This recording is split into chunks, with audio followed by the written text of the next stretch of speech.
In May 2005, Keegan Hall's life changed forever. After his mother noticed his excessive thirst, she mentioned it to a friend whose son happened to be a diabetic. I was diagnosed with type 1 diabetes at the age of 16. And being the first one in my family, both my mom and my dad's side, to ever have diabetes, we had no idea of what it meant, what it entailed, what was a proper sugar level, and I went into complete denial. For 2 years, didn't want to know of diabetes. I don't know if it was because I was 16, a typical teenager, but I didn't want to know a single thing. And what changed my whole perspective of living with diabetes was eventually attending a diabetes camp. I thought, okay, fine, well, what's one weekend? And then I sat and I realized, oh my word, I'm going to be for 2 days with these weird people with diabetes. And to actually experience that with other people who know what you're going through, changed my whole perspective of living with diabetes. And I started to live with diabetes instead of being a diabetic. Keegan's greatest challenge was simply accepting his condition. But after that, he found ways to manage the physical and social demands of being a type 1 diabetic. You know, at 16, you're about to come into your, having fun stage with your friends and, girls, and who would want to date someone who's got a disease was a very big concern of mine. And the one way I did get through it was through the support of my family and my friends. And my school was fantastic in terms of giving me the leeway to eat in class, to go to the tuck shop when I needed to, which made the whole process of accepting diabetes a lot easier. And my family played an integral role in my diagnosis and through to acceptance of type 1 diabetes. The impact that had on my diabetes and my diabetes management and me as a person was tremendous.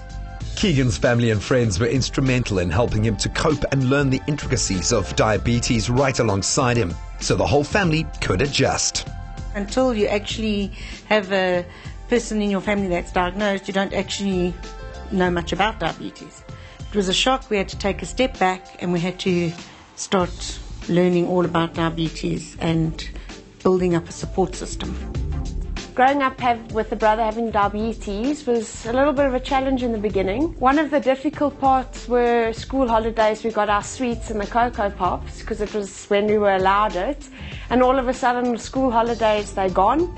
There's no more Cocoa Pops, there's no more sweets. But I got used to it because I knew if I didn't, it's also not fair on Keegan. But now, yeah, I wouldn't change it for anything because it's Keegan, it's who he is. I didn't know anything about diabetes before I met Keegan. I obviously heard about it once or twice and knew it had something to do with sugar and you couldn't eat sweets and stuff. But once I met Keegan, he taught me everything. Keegan does get a bit crazy sometimes. He has to be reminded that he's a diabetic, and luckily for us, all his friends know the procedures and the warning signs, what to look out for. We live a normal life. We have normal friends. Now Keegan's passion is changing perceptions and raising awareness. He believes it's not diabetes, but rather live-abetes, and he is spreading this message. Diabetes kills worldwide more people with HIV/AIDS and breast cancer put together in a year. So it's a serious pandemic, and if we do not deal with it now, it's going to become a tsunami that will take over this world. Even though we are a third world country in South Africa, we still have it better than some other countries where parents need to choose whether their child with type 1 diabetes lives or dies because they need to keep their other children alive. We, as people with diabetes, can live a life that everybody can live, provided we have the education, the medical materials that we do need in order to control our diabetes. In South Africa, we're actually very lucky because our Department of Health are now working with us on a local level through Diabetes South Africa to ensure access for people with diabetes to their medication so that they can live a normal, happy life with diabetes. Having been inspired by a fellow diabetic, Keegan now inspires others with his passion for awareness, which is a key part of his involvement in young leaders in diabetes. Since Keegan has become president, he's brought a lot of change, international exposure, and also all the different experiences that he's come across. I mean, all the different cultures that side, that he's taught us a lot of things from all the traveling that he's been doing.